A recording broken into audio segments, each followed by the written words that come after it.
Black Beauty by Anna Sewell. Chapter 23. A Strike for Liberty. One day my lady came down later than usual, and the silk rustled more than ever. "Drive to the Duchess," she said, and then after a pause, "Are you never going to get those horses' heads up, York? Raise them at once and let us have no more of this humouring and nonsense." York came to me first, while the groom stood at Ginger's head.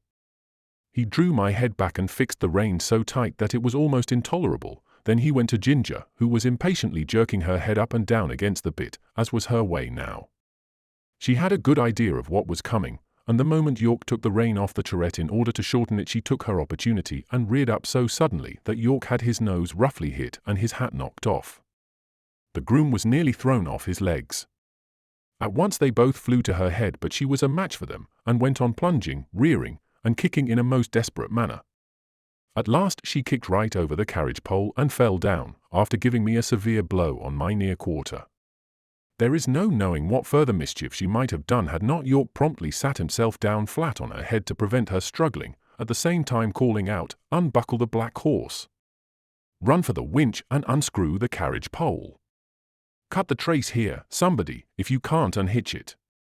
One of the footmen ran for the winch, and another brought a knife from the house. The groom soon set me free from Ginger and the carriage, and led me to my box. He just turned me in as I was and ran back to York. I was much excited by what had happened, and if I had ever been used to kick or rear, I am sure I should have done it then, but I never had, and there I stood, angry, sore in my leg, my head still strained up to the turret on the saddle, and no power to get it down. I was very miserable and felt much inclined to kick the first person who came near me. Before long, however, Ginger was led in by two grooms, a good deal knocked about and bruised. York came with her and gave his orders, and then came to look at me. In a moment he let down my head. "Confound these check reins," he said to himself, "I thought we should have some mischief soon. Master will be sorely vexed.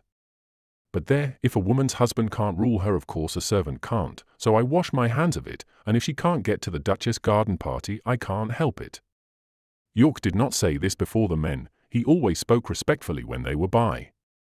Now he felt me all over, and soon found the place above my hock where I had been kicked. It was swelled and painful. He ordered it to be sponged with hot water, and then some lotion was put on. Lord was much put out when he learned what had happened. He blamed York for giving way to his mistress, to which he replied that in future he would much prefer to receive his orders only from his lordship, but I think nothing came of it, for things went on the same as before. I thought York might have stood up better for his horses, but perhaps I am no judge. Ginger was never put into the carriage again, but when she was well of her bruises, one of the lord's younger sons said he should like to have her. He was sure she would make a good hunter.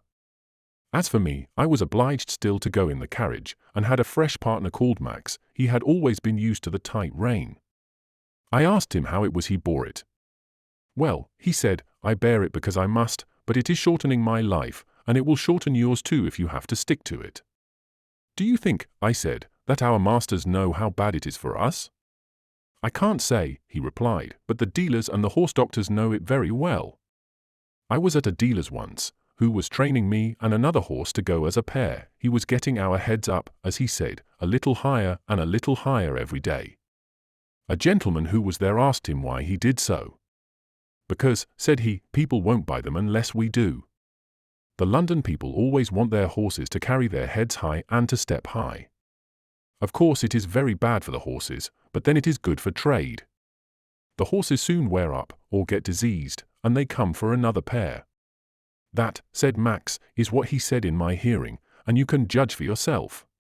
What I suffered with that rein for 4 long months in my lady's carriage it would be hard to describe, but I am quite sure that, had it lasted much longer, either my health or my temper would have given way. Before that, I never knew what it was to foam at the mouth, but now the action of the sharp bit on my tongue and jaw, and the constrained position of my head and throat, always caused me to froth at the mouth more or less. Some people think it very fine to see this, and say, 'What fine-spirited creatures!' But it is just as unnatural for horses as for men to foam at the mouth. It is a sure sign of some discomfort, and should be attended to. Besides this, there was a pressure on my windpipe, which often made my breathing very uncomfortable. When I returned from my work, my neck and chest were strained and painful, my mouth and tongue tender, and I felt worn and depressed. In my old home, I always knew that John and my master were my friends, but here, although in many ways I was well treated, I had no friend. York might have known, and very likely did know, how that rain harassed me, but I suppose he took it as a matter of course that it could not be helped. At any rate, nothing was done to relieve me. End of chapter 23.